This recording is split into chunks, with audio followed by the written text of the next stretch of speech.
Al-Fatihah.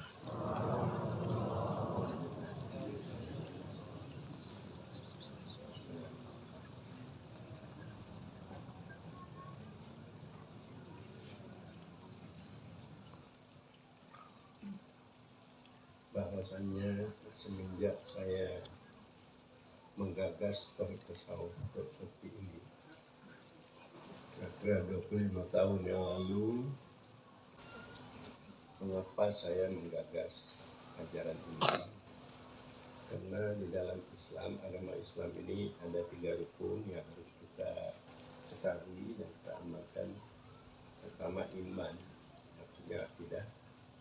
Dan kedua Islam, perintah dan larangan baik dari segi ibadah dan muamalah. Ketiga ihsan, berarti hadir Allah dalam batin kita, kemudian tidak terlihat lainnya karena cintanya kita kepada Allah. Termasuk ini ihsan. Jadi selama ini oleh ulama-ulama kita hanya mengangkat akidah iman dan Islam. Jadi ihsannya itu tidak ada. Maka agama ini tidak lengkap. Jadi dari itu saya mengangkat ihsan untuk melengkapkan agama ini. Karena dengan ihsan itu di segi amal kita Islam itu kita bisa khusyuk berhati kepada Allah supaya amal ibadah kita ini diterima oleh Allah. Dengan ihsan itu supaya akidah, keimanan, keyakinan kita sampai kepada hakul yakin, tidak bisa digoyahkan oleh siapapun juga, baik oleh manusia, syaitan dan lain. Jadi bila mana ibadah kita sudah bagus, keimanan kita sudah kokoh, samping kita juga gaul dengan akhlak yang mulia, menghilangkan penyakit nafsu yang jelek dalam batin kita. Tidak ada kedengkian, tidak ada kesombongan, tidak ada buruk sangka. Kita bisa akhlak sabar, tawadhu, peduli, dan juga yaitu kutuah, dapat melihat hak orang, kelebihan orang, ada hak orang pada kita, pada kita tidak ada hak orang, akhlak yang bagus. Jadi ini kalau akhlak ini sudah bagus, iman kita sudah kuat kokoh, dan juga ibadah kita sudah baik, sempurna, maka inilah orang-orang yang dapat menyebut Rasulullah sebagai hamba Allah yang baik. Inilah tujuan saya. Lalu di dalam mengangkat iman ini, supaya hakul yakin, saya mengamalkan ajaran kesucian, hakikat. Jadi hakikat ini untuk menjadikan iman hakul yakin.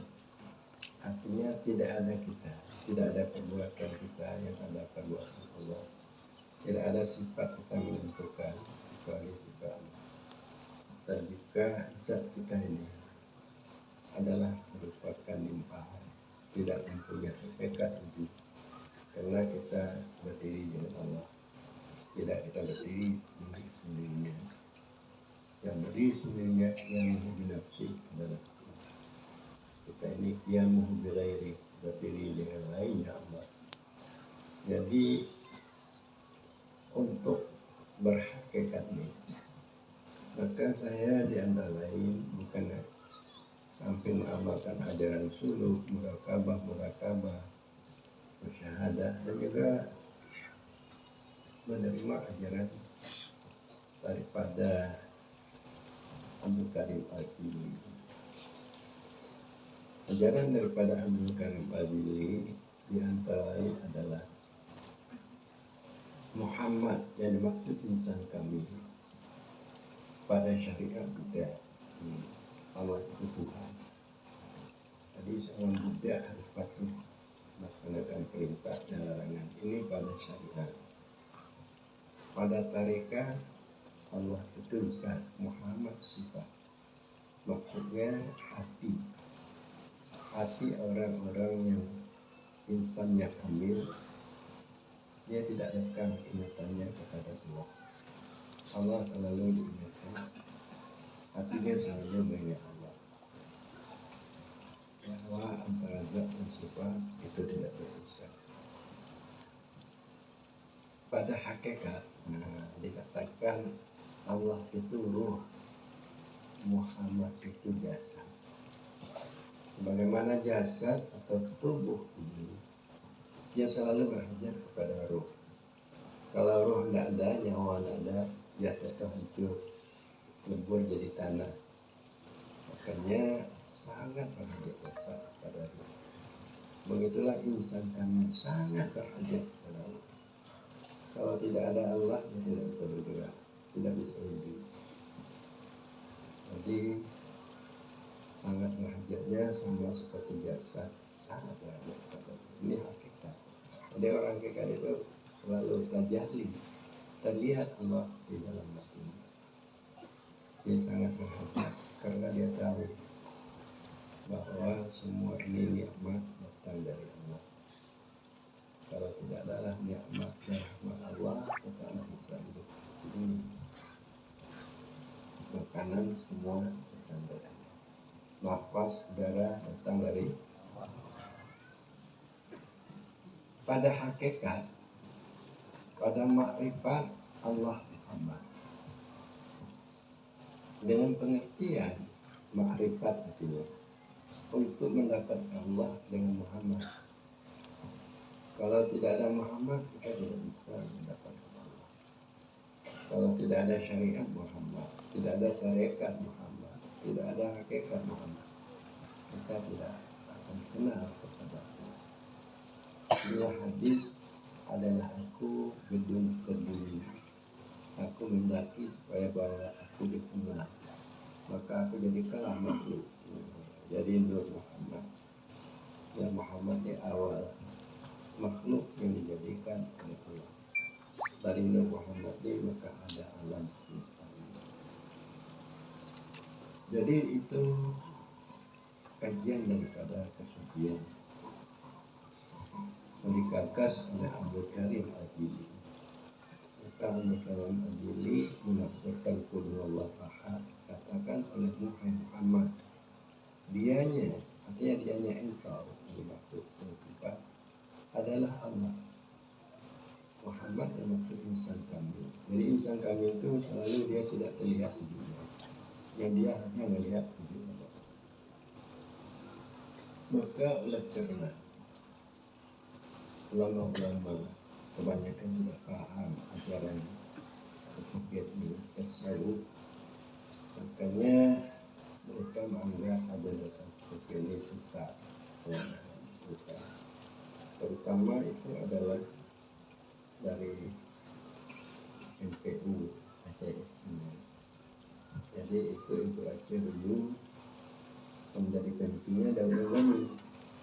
Daul Ulami ini murid daripada Abi Amdawali Ali. Jadi waktu saya dialog, beliau mengatakan ini ajaran tidak diajarkan oleh guru saya Syekh Muhammad Al-Awwali. Jadi dari kanun MPU ini tidak boleh menyebut ajaran Ibu Karim Al-Jili. Tidak boleh menyebut ajaran hakikat marifat. Semua yang boleh disebut ajaran syariat, akidah, dan juga beramal menurut kepada Rasulullah. Hukum syarat. Jadi makanya kalau MPU Aceh berpegang pada pendapat yang sudah terlalu ini. Dia menilai bahwa ada yang milik guru saya dan saya sayang kepada perjuangan Ibu Hikmah tadi dalam perempuan, punya kakaknya, adiknya. Mula-mulanya diizinkan oleh Polda Sumatera Utara. Kemudian datang MUI pada Polda mengatakan kalau ada ini di demo, kami ormas umat Islam yang ada di Sumatera Barat ini. Hanya Polda telah memerintahkan anak-anak buahnya, polsek lainnya untuk mencegah. Sehingga beliau-beliau kita di Sumatera Barat tidak dapat ambil. Tapi dari itu maka ada pendapat-pendapat oleh Khairunas Wali Nanggoy kata, Abu jangan pergi lagi ke Medan. Nanti aku dengan paru sangka. Jadi macam-macam pendapat. Kalau pendapat ibu-ibu bagaimana? Pergi apa tidak? Pergi. Salah lah kalau begitu. Wali Nanggoy Jakarta. Karena di dalam ajaran tasawuf ini untuk mengamalkan ajaran tasawuf kesufian ada istilahnya tabatul, ada istilahnya ikhfa. Allah mengatakan dalam Al-Quran, watabattal ilaihi tabtila. Putuskan olehmu kepada Allah akan sebagai putus. Apapun yang terjadi, kita kembalikan kepada Allah. Tidak boleh ada yang lainnya. Itu tabatul. Ini perintah Allah. Putuskan olehmu kepada Allah akan sebagai putus. Dengan makna bahwa kita tidak boleh mengharap dan takut kepada selain Allah. Karena kita telah menyerahkan diri kita kepada Allah. Karena kita rela dengan apa yang Allah lakukan kepada kita. Jadi kalau kita telah menyerahkan diri kita kepada Allah, jadi kita tidak mengharap pada lain Allah. Kalau kita rela kepada Allah, maka kita tidak takut pada lain Allah. Selain Allah itu tidak boleh kita indahkan, karena tidak memberi bekas perbuatannya. Yang memberi bekas perbuatan adalah perbuatan Allah. Jadi kalau kita dapat memutuskan pada alam untuk mencari keuntungan dengan jalan harap dan takut, kita tidak bisa tabatul. Tidak dapat memutuskan selain Allah bahwa kita kembalikan itu kepada. Jadi ini telah dibuat buku oleh Oge dalam ajaran tasawuf Wanadil Syairin. Kita bersepakat tabatul dengan alam dan tabatul dengan diri kita. Kita harus dapat memutuskan dengan diri kita. Artinya kita dapat memutuskan hawa, keinginan kepada selain Allah. Kalau kita dapat memutuskan keinginan kepada selain Allah, maka kita dapat berjinak-jinak dengan Allah. Kalau masih ada keinginan kepada lain Allah, kita tidak bisa berjinak-jinak Allah. Orang yang dapat memutuskan hawa dalam dirinya, keinginan selain Allah, dia dapat berjinak-jinak pada Allah. Untuk dia sampai kepada pintu makam panah. Tadi kita juga dapat memutuskan barang telah terdahulu, di mana kita di alam uluhiyah, karena kita istiqamah pada Allah dan dengan Allah, kita yaitu menenggelamkan kasat kita untuk sampai kepada Allah. Kita dapat melihat saya ahadiyah di dalam jati kita. Jadi ini dilatih. Tasawuf dan kesufian itu kecil sekali. Hadang-hadang macamnya, ubitnya, tidak ada sama sekali. Nah, dan kemunar ini mana? Oke, bang kemunar? Oh, ya, mana kemunar? Nanti kemunarnya terlalu berani harati dan yang mengambil kemunar. Partai disuak kena diram rong dawaknya. Kan dia kemudian tajuk. Tekan polisi baik tajuk, tekan wakil baik tajuk. Kemudian nak tajuk. Sehingga pada waktu itu berpikir tidak nyaman tata juta nama nama karena jangan tata juta. Dan kedua yaitu ajaran tasawuf yang kesufian ikhbat.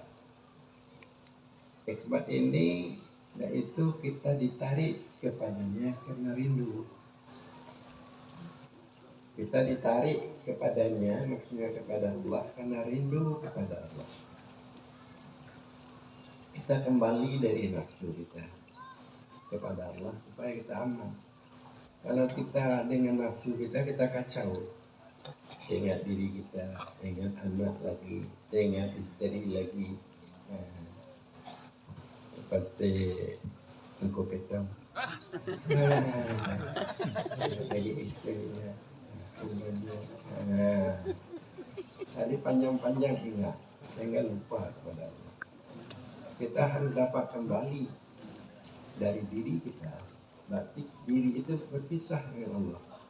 Kalau kita dengan diri berpisah dengan Allah, kepada Allah supaya kita aman. Itu ikhlas. Jadi kemauan kita hanya kepada Allah, tidak kepada lainnya Allah. Kepada lainnya Allah dunia. Hubbud dunia rasu kulli khati'ah. Cinta kepada dunia pangkal tiap-tiap kesalahan. Baik kesalahan zahir, berbuat maksiat, mencuri, berzina, itu karena melampau cinta kepada dunia. Dan juga batin, maksud batin. Benci kita, dengki kita, dendam kita, itu maksud batin. Itu karena cinta. Jadi oleh karena itu selalu dapat kemauan kita ingin dekat untuk jangan kepada selain Allah. Dan bagi orang ikhbat, baginya dicela dan dipuji sama. Dicela dan dipuji sama. Batu dan emas sama. Jadi maknanya dia tidak berbeda. Karena dia melihat puji itu datang dari Allah. Cela datang dari Allah. Walaupun dilihat akhirnya pada manusia, tapi itu datangnya dari Allah. Makanya baginya puji dan cela sama. Dilempar tidak dilempar sama. Lempar itu datang dari Allah. Tidak dilempar juga datang dari Allah. Itu ajaran tasawuf yang telah dibuat bagi Anda untuk mudah membacanya. Saya berusaha untuk menerjemahkan kitab Manazil Syair ini, yaitu karangan Ismail Harwi, murid yang berada jalan. Mungkin 3 tahun, 3 tahun saya menerjemahkannya. Jadi itu telah saya berikan kepada Wali Nagro Jakarta oleh Oge Kamil, oleh Oge buat buku. Sehingga tulisan-tulisan saya, supaya Anda tahu, saya pertama pengajar, tiap hari saya mengajar. Kemudian pengamal, tiap hari saya berzikir. Kemudian saya pendakwah, tiap hari saya berdakwah. Dari kampung di kota. Dan juga saya pembangun, tiap hari ada bangunan saya. Sehingga saya memudahkan dibangun dapat tuan posko suci supaya orang-orang yang datang dari Padang, Sumatera Barat singgah yang tempat singgahnya itu di tempat itu. Saya membangun di Bampidi pesantren Taufik Tasawuf. Ini orang-orang Aceh sana tempat singgah, kalau mau mandi, minum kopi ada di Bampidi. Yang bukan di situ aja, saya cari membangun di sini, di Banda Gadang, membangun di Darussalam, membuat posko.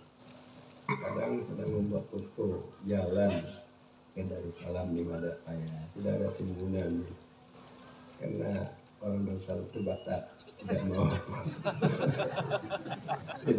Astaghfirullahaladzim alladzi la ilaha illa huwal hayyul qayyum wa atubu ilaih. Astaghfirullahaladzim